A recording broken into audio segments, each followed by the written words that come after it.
22-0 votes in that last week. Did you? And it was just all rats and cat stuff. It really, like military drills. Well, good morning to everyone. Thank you for joining us on this lovely Saturday morning in early March. It feels outside like spring is on its way, and the weathermen certainly assure us that that is the case. I am Tony Brown. I'm still associated with Neosho County Community College, and I'll be your moderator for today.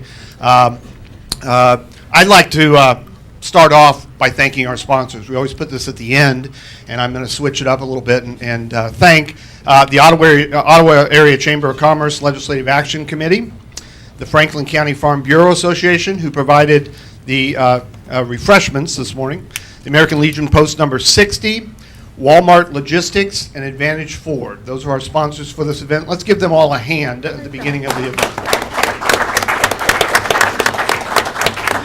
Other thank yous that I need to make are, again, to the Farm Bureau Association for the refreshments, the City of Ottawa for providing this room, this facility for us to do this in, and Matt Simonson is our cameraman back there. So Matt, thanks for doing that. You're on live too. You need to tell everybody. We are. Okay. We're live this morning. All right. So all the folks that are watching us back home, welcome. I've got one more introduction that I'd like to do. We are honored to have a former state representative with us today. Would everybody join me in welcoming former state representative in the 59th District, Willie Prescott. All right. Well, it's a packed room again this morning. I didn't anticipate it would be any different. We've had the first half of this legislative session occur. We've had turnaround, and so what I'm going to do is to start it off is to allow our legislators to tell us about their impressions of the first half of this session and to talk about what they anticipate may be happening in the second half of the session. So, Senator Tyson, I'm going to let you lead off. Okay, great. Well, good morning, everybody. This is a great crowd. It's good to see everybody.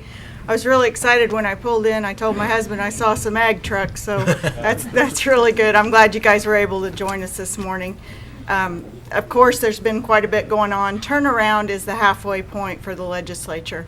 What it is if a bill is not blessed in an exempt committee, which would be tax, fed and state, or Ways and Means, then the bill, if it does not make it out of the originating chamber, is considered dead. So a lot of bills died last week, and a lot of bills needed to die last week. So it was an interesting week. The Senate was aggressive on getting bills out. We passed over 60 bills last week out of the Senate. You know, there's always a mix of what we passed, but we did kill 3 bills on the Senate floor, and I was glad to see that. That needs to happen more often, actually. They were interesting bills. One of them was that was kind of interesting. Anybody that would have been filing for campaign, running for office, they would have had to use the online system, electronic filing. And I didn't think that was fair, you know, for all candidates to have to be required to that. So I spoke adamantly against that bill, and we were able to kill it on the floor. So I was glad about that. The other one would have restricted drugs for the mental health. The state only wanted to pay for certain drugs or put limits on those drugs. It was very controversial. A lot of lobbying went on that bill. Again, I was on the no side on that bill also. So, you know, the state shouldn't be deciding what medicines our doctors are prescribing us. It just, you know, we've got enough people in between us and our doctor. We don't need to add the state to that. So with that, I'll wait for questions and let these guys. Okay, thank you very much. Representative Jones, good morning. Would you like to give us your impression so far of how the session is going? Awesome. Thank you, guys. Thank you for being here. Also, thank you for the sponsors and everybody who set it up. I just overall impression, I feel like, I don't know. I tend to, in my own work and at home, procrastinate a little bit sometimes. Maybe all of us do. I think maybe that's, if my impression, overall impression, I think right now we're kind of pushing things out just a little bit, some of the more important issues. And so I think we have a lot of the heavy lifting right before us. You know, I think that some good things are starting to come forward and ideas. And hopefully we talk about some of those questions today. But we were just kind of joking a little bit about some of the stuff that we passed this last the last little bit before turnaround. Turnarounds really is a break. There's a lot of representatives that will take a break, pull calves, do a lot of work to get caught up. And stuff, because there's a lot of staff, the bills are crossing over and a lot of staff things going on. And so we did some informational hearings this week in Health and Human Services, heard some information on hookah, which I didn't even know what it was, but hookah, I guess I do some rental house stuff, and out of one of them, I got this funny looking vase shaped thing that had a pot. Yeah, people, you must know what it is. And I had no idea what it was, but I found out what it was. And it's made for hookah. It can also be used for hashish, marijuana, things like that. Didn't know that. But we asked questions. It was just informational hearing. So I actually had a constituent saying, vote against the hookah. And I was like, we're just hearing information. There's no bill or anything. But some of the bill, we heard a couple bills on veterans and military this last year. They've passed unanimously. One of them was a bill that if you have a business, you can, it's up to you. It's not mandatory, but you can give preference to veterans, which is another benefit for veterans and that kind of thing. But that being said, yeah, my overall impression essentially is that we got a lot of work in the coming weeks, and look forward to that work and look forward to your questions today. So, Thank you, Representative Jones. Representative Finch, would you like to give us your impressions? Thank you all for coming out this morning. I also want to echo the comments thanking our sponsors this morning. You walk in and there's a giant bowl of donut holes, and I want to thank you for doing that when I'm just getting over a cold. I didn't touch them. I stayed far away from them, so you're all safe. Well, I think the perception that what we've done so far hasn't really addressed the big issues outstanding is probably correct. Budget and tax we've not really addressed meaningfully yet. Subcommittees have been hard at work looking at different pieces of the budget and bringing those recommendations back to the full appropriations committee on the House side, and trying to figure out what kind of budget they're going to build. But as far as closing the gap and fixing the $600 million or so that we have in shortfall, we haven't really meaningfully addressed that yet. That doesn't mean that everything we've done has just been a delay tactic. There's 3 bills I'd like to talk about just briefly that I think have value to the state. The first of those is House Bill 2336, and that addresses using risk assessment tools for juvenile offenders.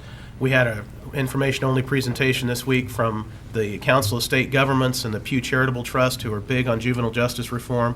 And one of their recommendations to the state of Kansas is you've got to have and use risk assessment tools with juveniles so that you spend resources on those offenders, those juveniles who are most likely to reoffend, and we don't spend a lot of money on kids who really don't need intensive services. What we find is when we get them into the system and we keep them in, they become hardened, they become better offenders, they engage in that sort of criminal behavior over and over again. And so I was happy to author 2336 and work with the Speaker's office to get it above the line in the last few days before turnaround, and we got it passed out. I think it was 123 to 0, and it's headed over to Senator Tyson in the Senate now, and hopefully they can get it through over there as well. We passed a bill concerning increasing penalties for securities fraud. This helps our senior citizens who are the most vulnerable to securities fraud. People showing up and trying to sell you on a good investment, what seems like a good investment, and they make off with your money. A lot of times these folks operate just like roofers, or the scam roofers that follow along behind storms and say, oh, we'll fix your roof, or the driveway sealers, and these security fraud folks are right there on the list in terms of cretins who prey on people, particularly people who are vulnerable and who have some money and are looking to invest. And finally, the Controlled Substances Bill. This is the one that schedules all controlled substances, and we have to pass that every year out of our Corrections Committee and get it across the House and into the Senate, and that's brought to us by the Kansas Bureau of Investigation and the Board of Pharmacy. If we don't do that, a lot of these synthetic drugs like K2 that you hear about, bath salts, drugs that are not tested in any laboratory but are kind of made up on the fly by these amateur chemists and that can have deadly consequences for our young people, are not otherwise made illegal.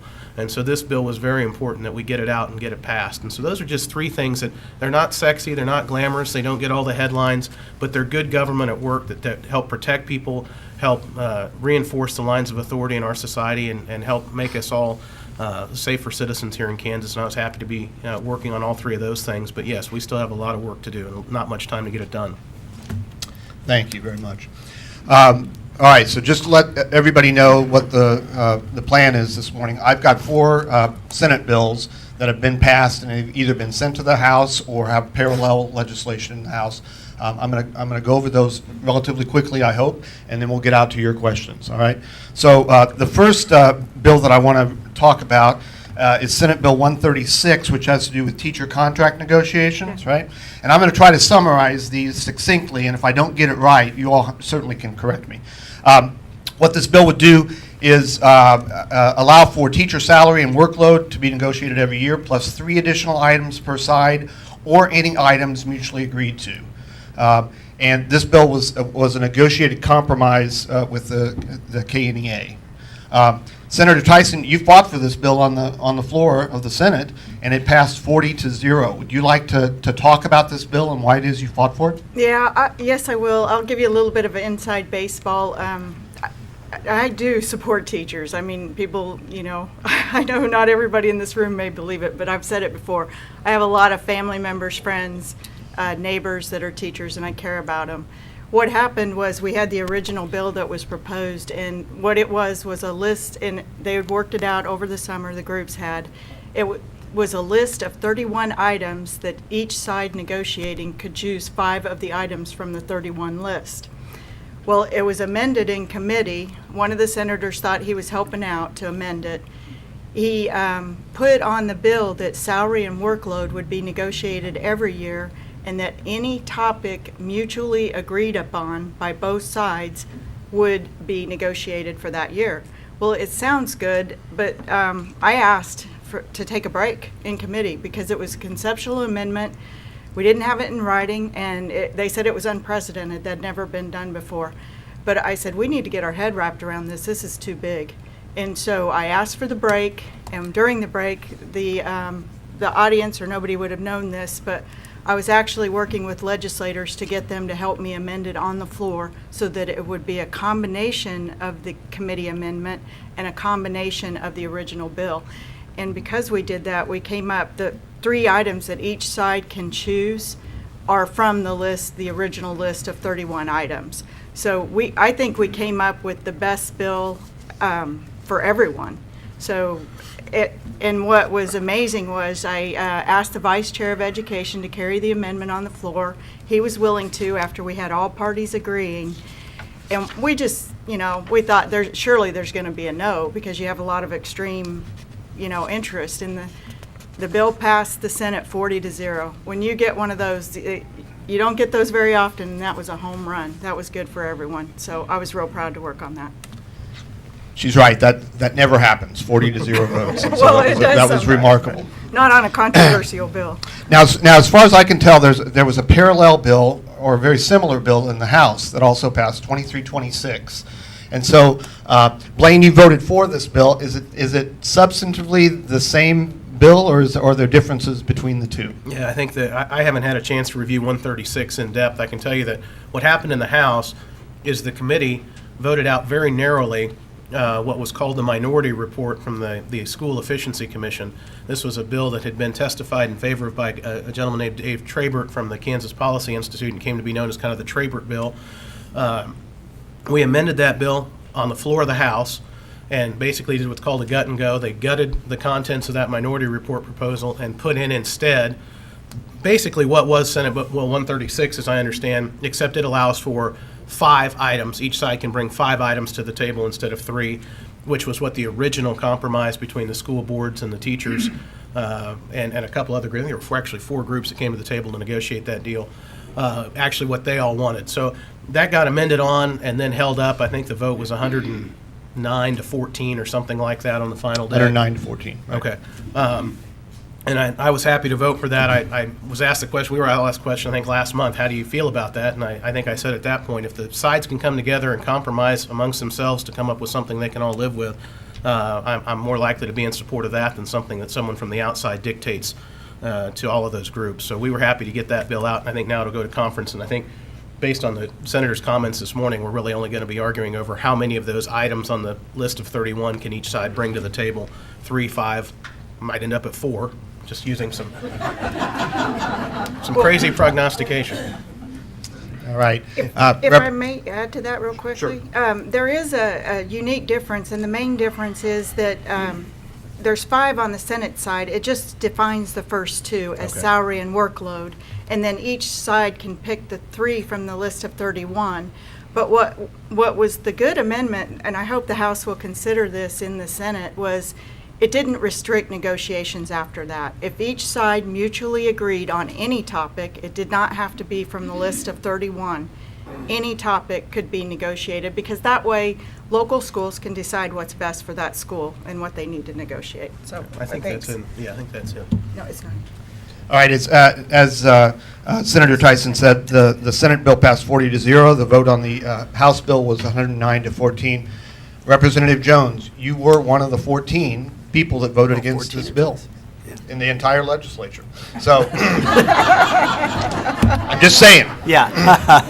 So would you like to have an opportunity to explain your vote? Sure, absolutely. Thank you, Tony. I was one of the ones in the House that voted against it. I felt like that we are essentially, and maybe I have a unique perspective, maybe not. I don't know. I'm on a school board, and each party tends to fight for themselves, and people give up stuff when you come to the table and you say, hey, we'll do this, we'll give up this type of thing. And I felt like administrators, superintendents, school board, local control, I felt like it was giving up too much. And so that's why I voted against it. And it passed pretty good. But I think it's also important that we have a voice to say, on this one, I just can't do it. And I was siding with the local control ultimately. So. Thank you. All right, the next 3 topics are Senate bills that have passed and have gone over to the House. So I'm going to ask Senator Tyson to explain her vote on these bills. And then if Representative Jones and Representative Finch want to chime in on these and talk about their feelings toward them, they can certainly do that. The first is Senate Bill 45. The gun rights bill, okay? And what this does is it allows any Kansas resident over the age of 25 who is legally qualified to own a gun to carry concealed handguns without completing any training courses or obtaining any state license, right? The bill passed 31-7. You supported it. Do you want to talk about that bill? Yes, what it is it would allow permitless concealed carry in Kansas, but it does not do away with the permit program. So that would still be in place. If anybody still wanted to get their permit, they would be able to. The law also keeps, if this does go into law, the bill keeps it so that the same restrictions that apply now on a person carrying a gun would apply to them. The mental health, background checks, all of those still apply. None of that went away. This is only addresses the concealed carry permit. The bill, this was another bill that, again, a lot of, each side takes a position on this bill. The bill passed the Senate 31, and so it was a bipartisan vote. We had Democrats and Republicans voting for the bill, so it wasn't just one side or the other. It was a bipartisan vote. Okay. Thank you. Representative Jones, Representative Finch, would either one of you like to chime in on this? This has been sent over to the House. It's coming to you guys. Eventually, you're going to vote on it. Constitutional carry, essentially, it's the same bill, right? Constitutional carry. Essentially, we have Second Amendment right. It's something that should be protected. The scary part about this is having people who just aren't trained with weapons having weapons ultimately, and that's a scary idea. Yeah, I myself, and I was talking to a constituent this last week who saw it in the paper, and he's like, "This just came up out of nowhere. I hadn't seen it or anything." Right now, you can open carry, and correct me if I'm wrong, you can open carry without a permit or anything like that, but you don't see that very often. So the idea of somebody hiding a weapon or having it maybe in their purse or something like that is a scary idea. But fundamentally, I think we should all be able to protect ourselves. And personally, I'm I'm going to be trained. I have been trained, but I want people to be trained to be able to handle a weapon and whatnot. So Thank you. Representative Finch, you want to chime in? I haven't seen the whole text of the bill, so I don't want to get too deep in the weeds. I can tell you I've gotten some emails on this one and have talked with some of the folks who will be working this bill in committee on the House side. There is some consensus about at least talking about, even for what we'd call maybe a concealed carry light, that is somebody who doesn't go through all of the permitting process, still having some training. And maybe that's as simple as taking down the affidavit that you've gotten the training when you go and apply for that concealed carry light license. The reason being, I mean, we have a right to hunt in this state as well, and we still require hunter safety for people so that they're trained and they don't hurt themselves or others when they're out in the field. So that's one of the things that's being discussed, is how can we still allow for more concealed carry but still have some training in place. So we'll wait and see what the bill looks like if and when it comes out of committee, and then I can give you a more definitive answer, Tony. But that's some of the discussion I hear in the hallways at the State House. Okay, thank you, thank you. Representative Finch used the term sexy to describe legislation earlier in the So Senator Tyson, how about this bill? Senate Bill 56, which has to do with sexually obscene material presented to students by teachers. Essentially what this bill would do, and it addresses teachers, it would make it a misdemeanor crime status for giving sexually obscene material to minor children. The definition of harmful to minors, and get this, Section 1, subsection D2A, refers to determinations by an average adult person, a reasonable person, and serious literary, scientific, educational, artistic, or political value. So there's specific definition of this material. The thing about the bill is that no explanation of how these criteria would be determined is given, and so it's sort of left up to the readers of the bill. Senator Tyson, you supported this, and so do you want to talk about this bill? Yes, I'd be glad to. I'm going to finish up on the concealed carry, though. There's no training on open carry currently with state statute.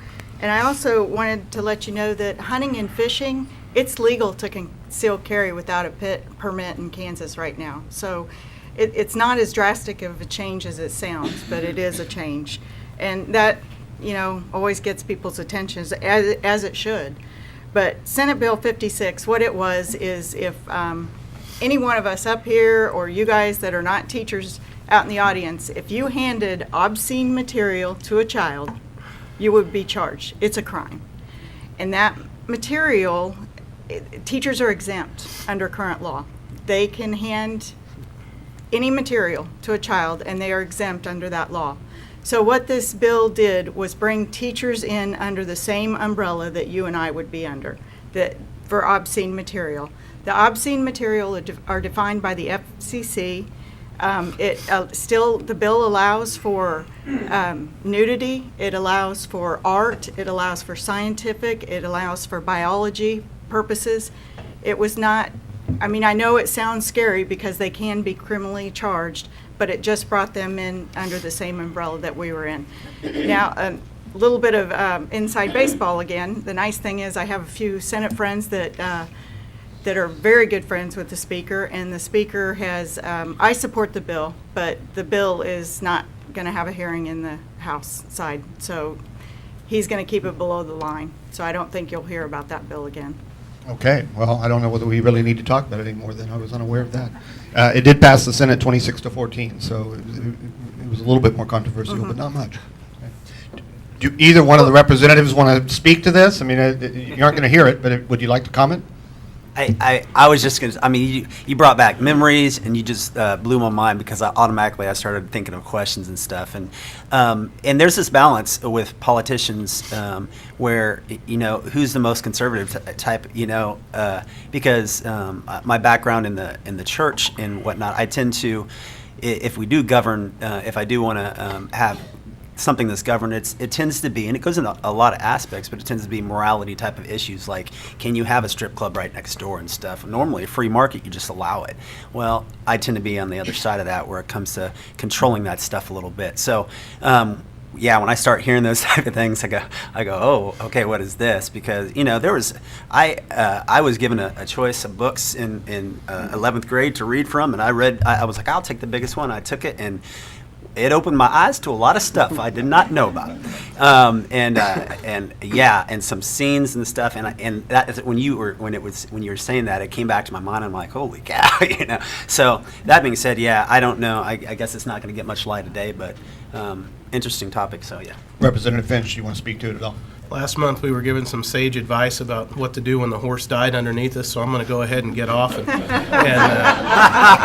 follow that advice, and we'll leave more time Smart for man. other topics. Smart man. All right, let's move on to my last topic that I prepared for this morning. This has to do with local elections and moving the local elections to different times during the year. This is Senate Bill 171, all right?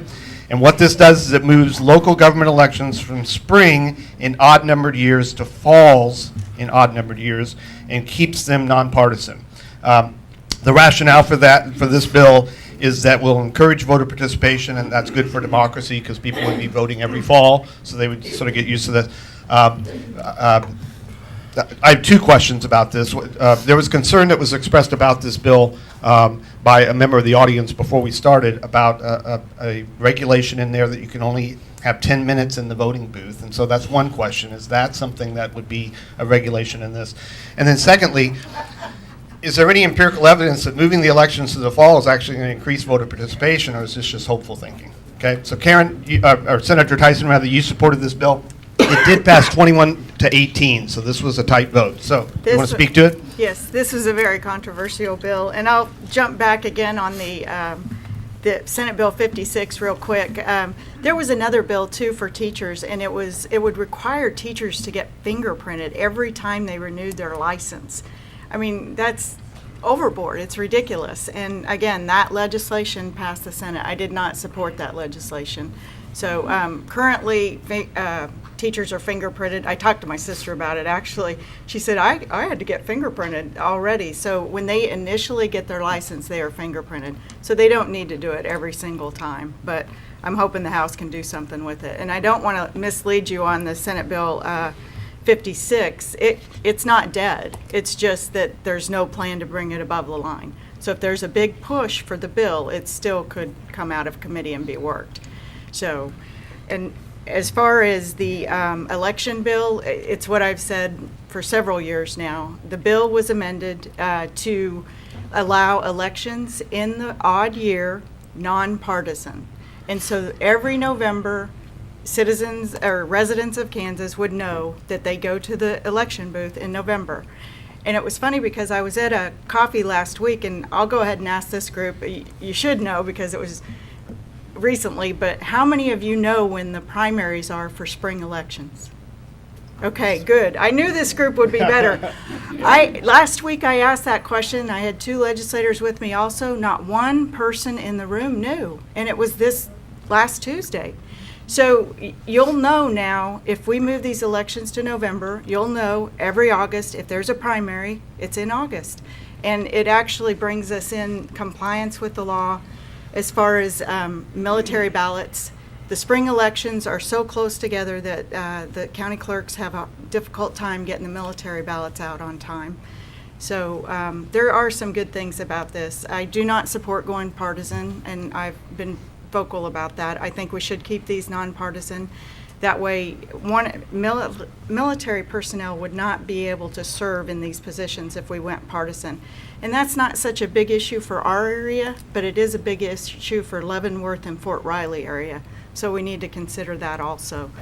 The 10 minutes is actually an increase on the amount of time that you can spend in the booth. Now that may surprise a lot of people, but it is an increase on the amount of time you can spend in the booth. So. Okay, that's good clarification. Thank you very much. Representative Jones, Representative Finch, this is coming to the House. Would you like to speak to it? I can speak to it.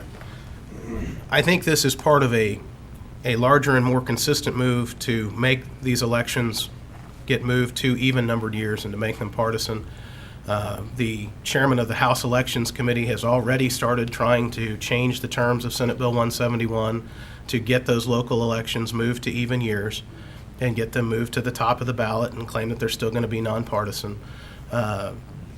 voting for this, approving this, and moving them to the odd-numbered years is going to be the camel's nose in the tent.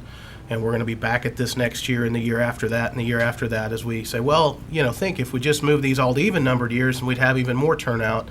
And I think it's a red herring. I think the notion that we're talking about increased turnout at the local level, we don't see consistently high turnout in November elections now. Presidential elections every fourth year have the highest turnout. The midterm elections have less turnout. Local elections in even-numbered years will have, or odd-numbered years will have even less turnout. Turnout is not consistent based on the month in which you have the elections. That's the same. It's like saying that correlation equals causation. It's simply not the case logically, and it doesn't follow. People don't turn out for school board and local elections because they don't see the value in turning out for those elections, and we need to look at turnout strategies and educational strategies to get people to turn out there, not look at moving it around the calendar to try to raise turnout. If we go partisan, which I agree with the senator, that's the last thing we should do. We should all be opposed to that. You're going to bring money, outside influences into these races that we simply don't need there. It's going to make them more acrimonious and more divisive for the community and for school boards. Moving them to November creates problems for when school board members start their terms.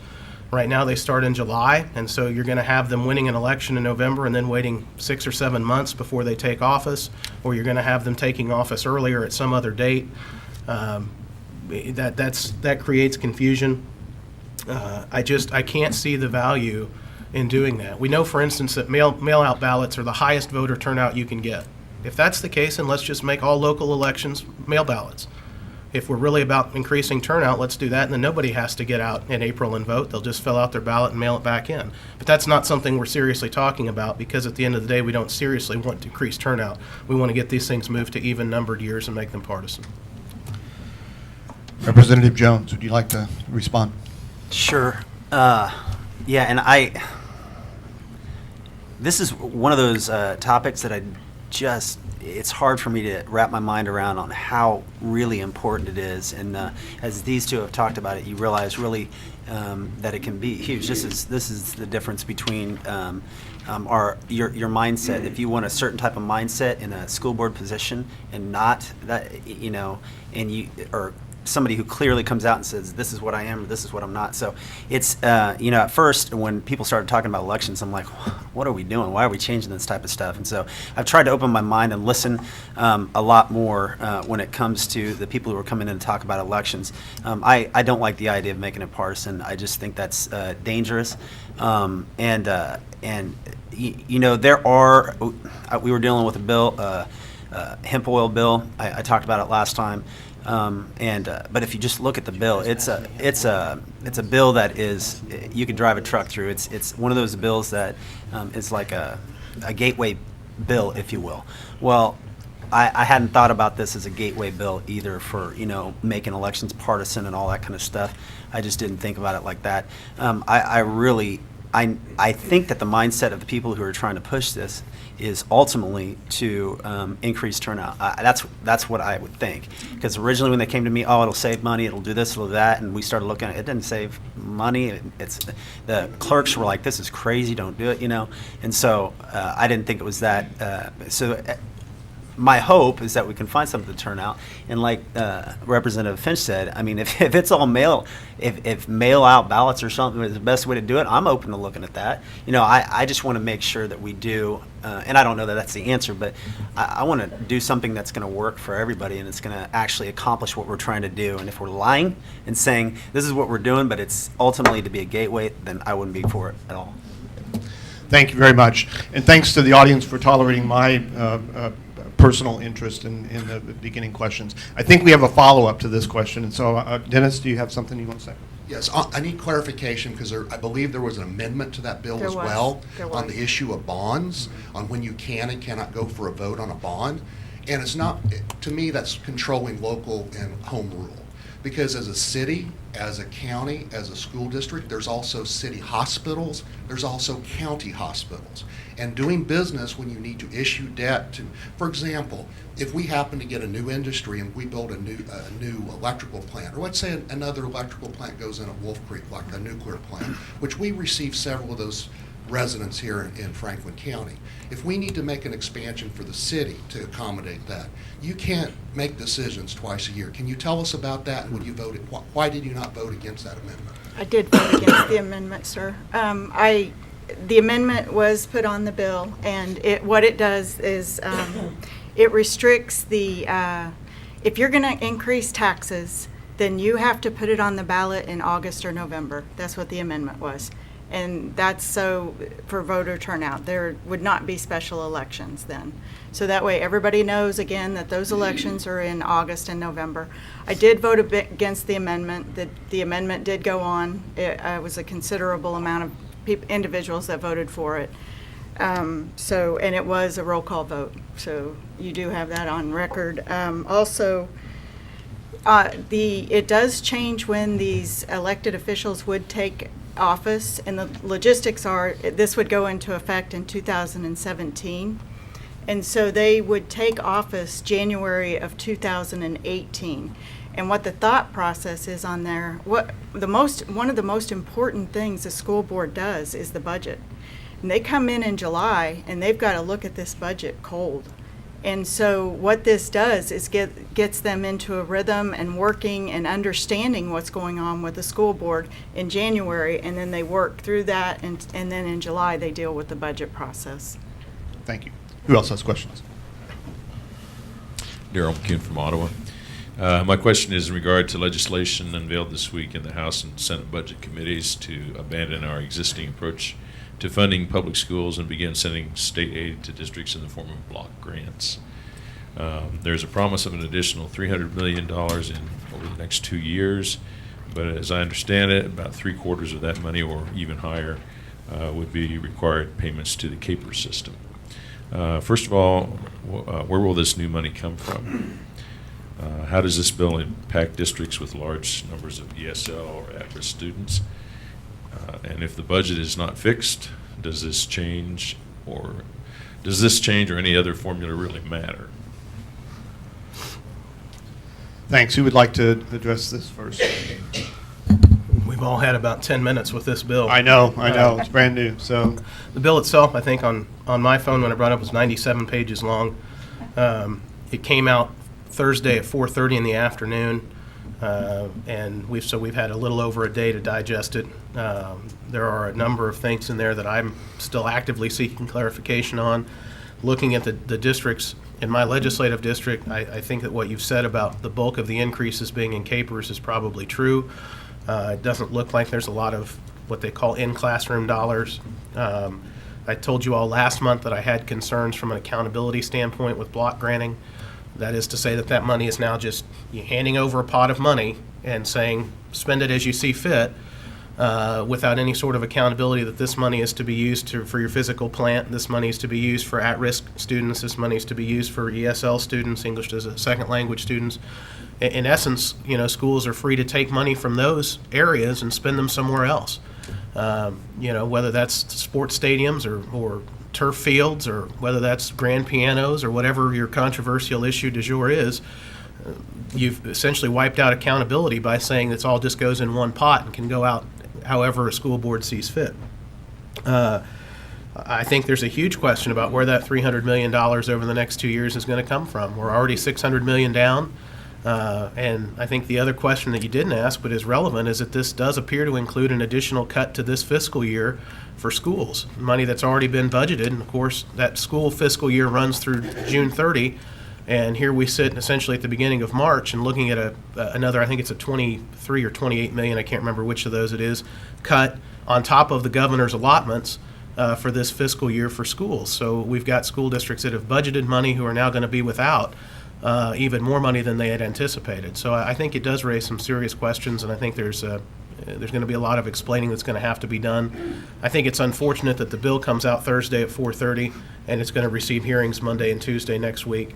That's not a lot of time for people to digest a bill of that size, and this is really a seismic shift in how we fund schools in Kansas, and it's something that should be done with a full measure of deliberation and consideration by the legislature.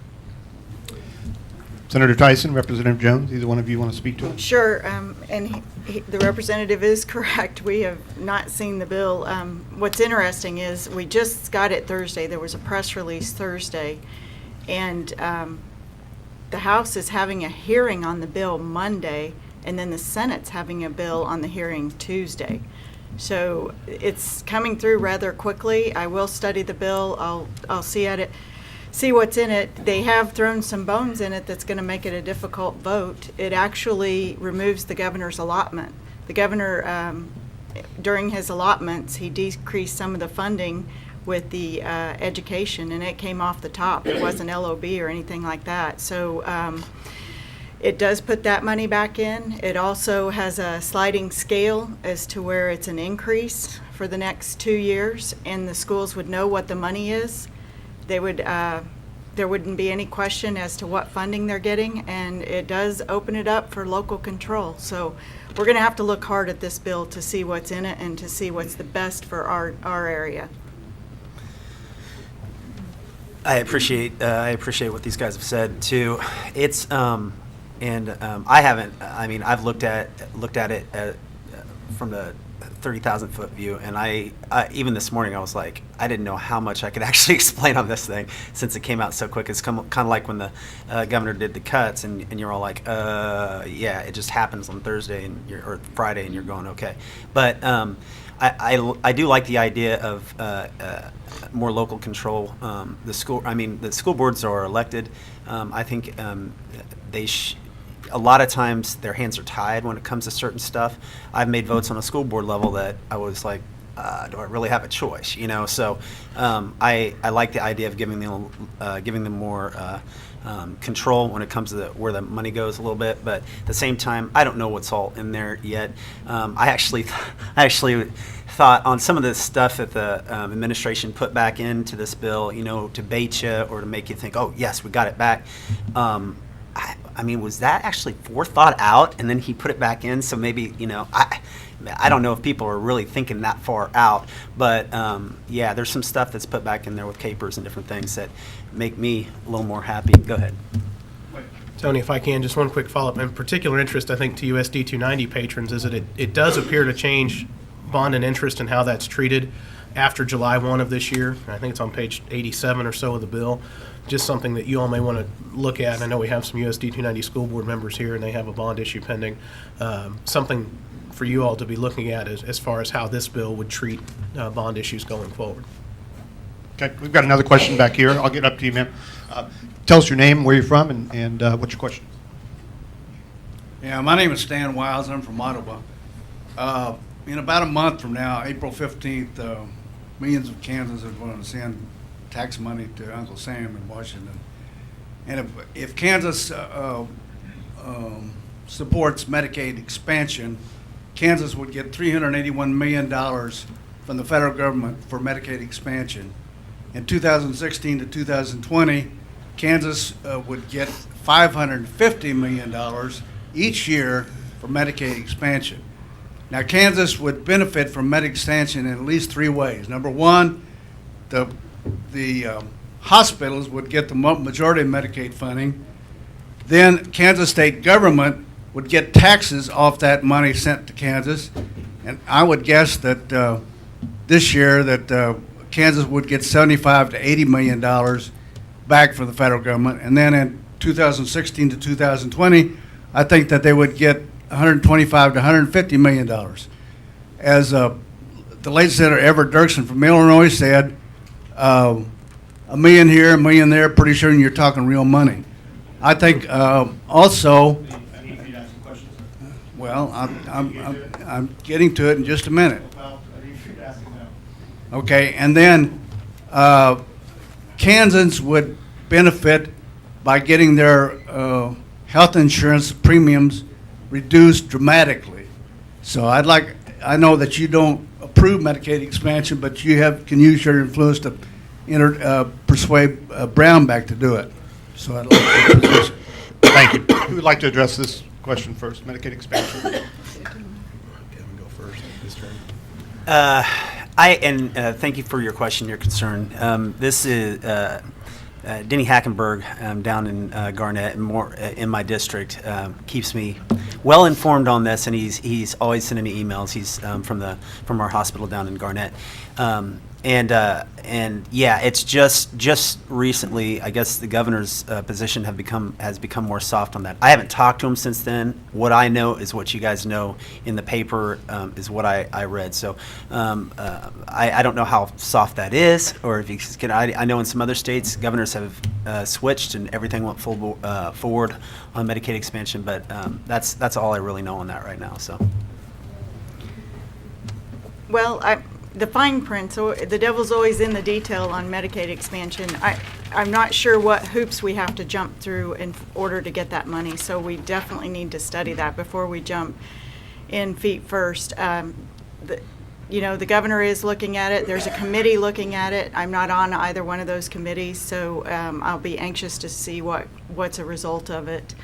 I will jump back real quick on the vote on the education bill. It was not a roll call vote, it was by division. So that means we stand up. It is a public vote, everybody can see how you voted, but it was division, and I voted no on that. There was another amendment that they tried to get on too, and I did support it.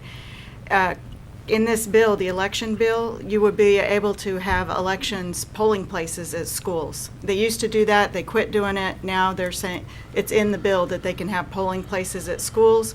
The bill says a 90-day notice to the school.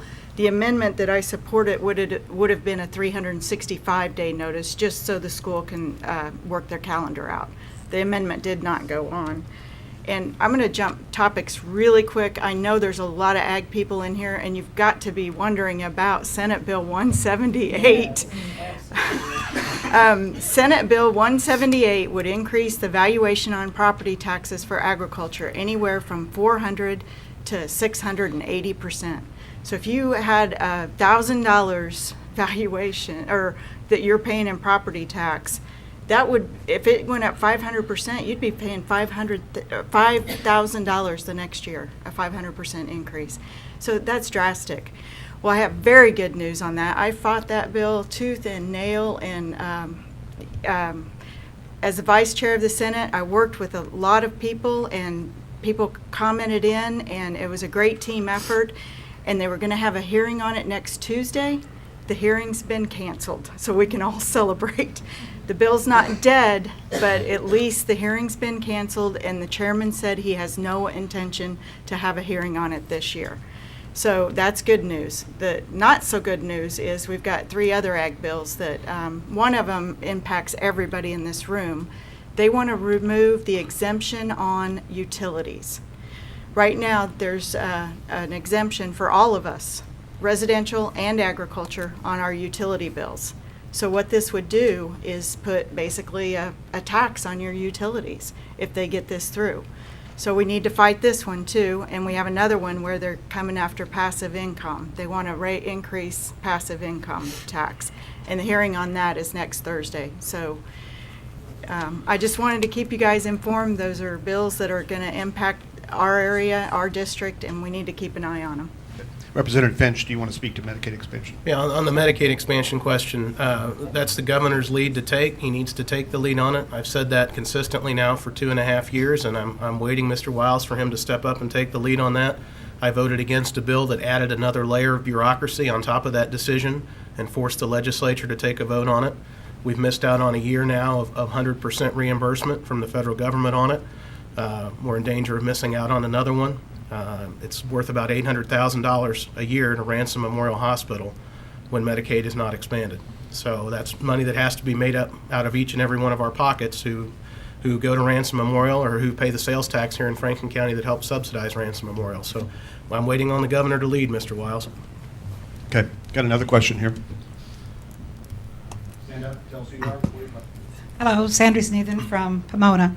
My question is on the SB 95, the dismemberment abortion ban. And my question is, I know it went through the Senate, but I want to know the feelings of our 2 state representatives on how they will vote on this. Thank you. Representative Jones? I'll start, and we haven't had a formal hearing or anything on the House side on this, but and I actually missed our KFL a meeting the other day that was going to go over it, but I heard the one early in the year. I like it, and I'd vote for it. So, I haven't seen the bill either. I don't know what the details are. I would lean towards voting for it. I would like to see the bill in total before I make that final call. Okay.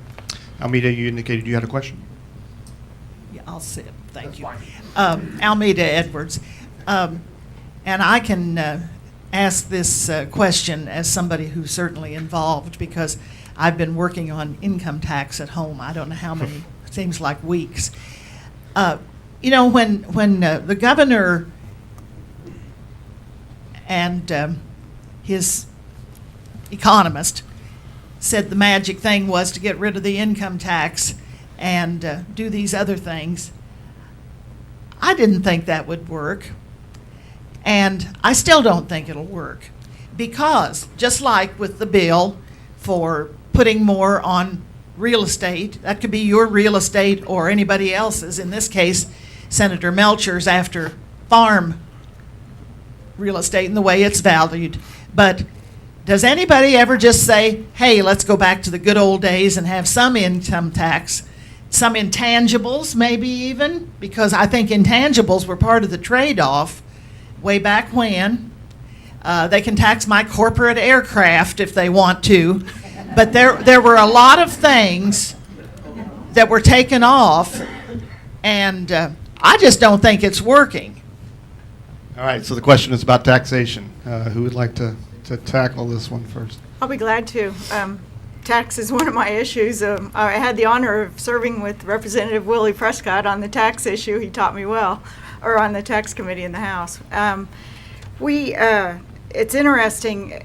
We have a spending problem in the state of Kansas. And last year, we collected 2% more in revenue, tax income. 2% more, even with these cuts, than we did the prior year. But what happened is we have a budget that spent 6% more. So whenever you have that kind of gap, you're going to have problems. If we don't address the spending issue, we're going to continue to have problems, and we're going to have to address the tax. But I'm digging in on the spending. I had an interesting item on committee the other day. I was looking at the budget that the Commerce Department had asked for. They had requested. And so what I did was I pulled out what they actually spent. And so I started digging a little bit further. In 2014, the Commerce Department was budgeted $148 million. But in 2014, they spent $153 million. So who's watching the books? I mean, that's a $5 million difference for one department. We need to get this thing under control. So we have a spending problem in Topeka, and we need to address that. Representative Finch or Representative Jones, do you want to address this question? We talked last month about general fund levels and what they were for state general fund spending over the period from 2007 to present. And the real increases in that, when we went up to about $6.3 billion, is over the last year or so when we were facing this budget problem.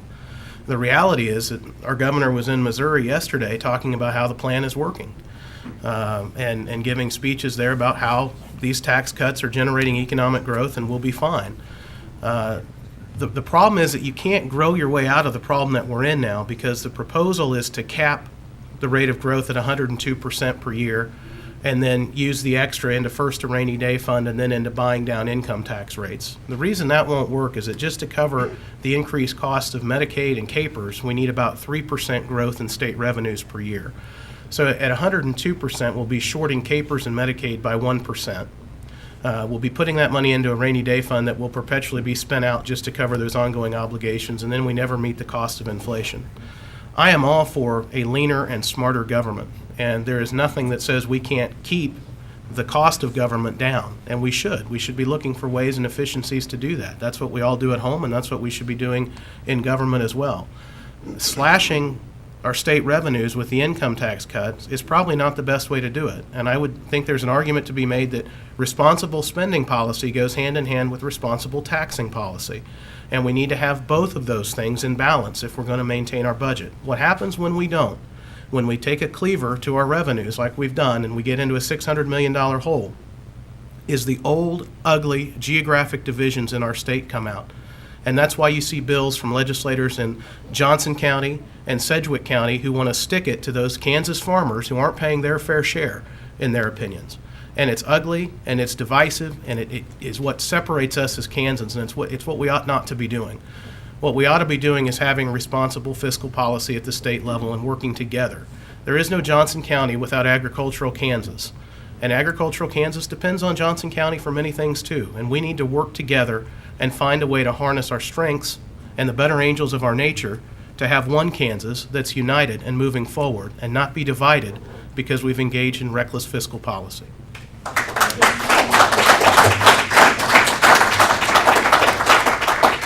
Representative Jones, I'm going to give you the last word on this issue. I'll be as quick as I can. Thank you for your question. I'll meet in. I think ultimately your question very simply was, is there anybody standing up and saying, hey, are we going to stop and turn around on this? What's going on? And there are people saying that. I've heard everything from we need to start the income tax back to where it was, to one in the middle, and then just to let it go. I still think we're early on in the whole process. I do agree with Senator Tyson on spending. I tried to be very, when I came in, objective and just look at everything. And here's a good example on spending. I mean, and nobody likes to hear it, but I guess the social I sat next to the chairman of social services in the House, and they removed parents as teachers, which I know that's a whole nother can of worms. They opened, or they like removed $7 million from it, and that day for him was a rough day. He was back and forth on the phone and just I'm getting emails from people in my district and all this stuff. And so they went out by the going to the, what do they call it, the rail, and went out the rail and put it right back in. So we need to cut spending. We do, because it continues to grow. But that being said, when a cut's made or somebody starts to bring up an idea, let's just do half on this or something, it's not very popular. So that's when I said we're moving things, this is when the work's going to happen, and when things are going to really start, the tough votes come. So.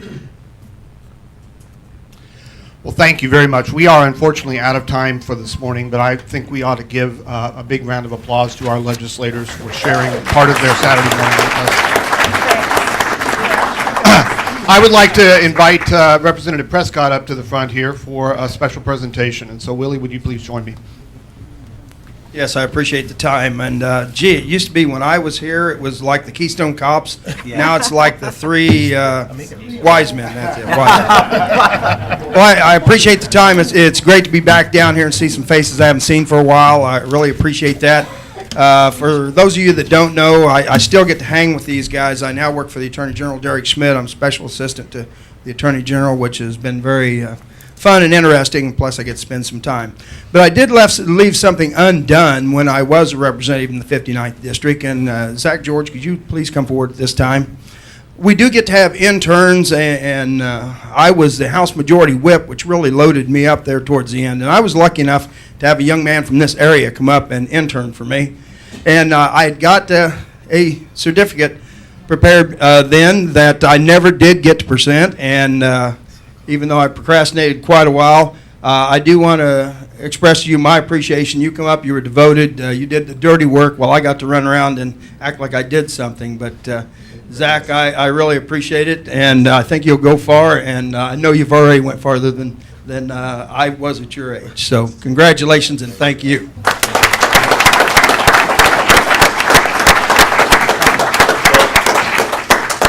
This is definitely a surprise. I was told that Willie was coming down and wanted to catch up, and so this was definitely a good surprise. And just want to thank Willie. He introduced me to the state legislature. I don't know if that's a good thing or a bad thing, but ever since I've been interested in state politics and been committed, and I'm hoping to continue to stay involved and keep up informed, and always enjoy coming back here and seeing folks that I know, and thank you very much. Willie, it means a lot. Well, thank you, Zach. You can tell that Zach's a natural. Did you see how he grabbed that microphone? There was no hesitation at all.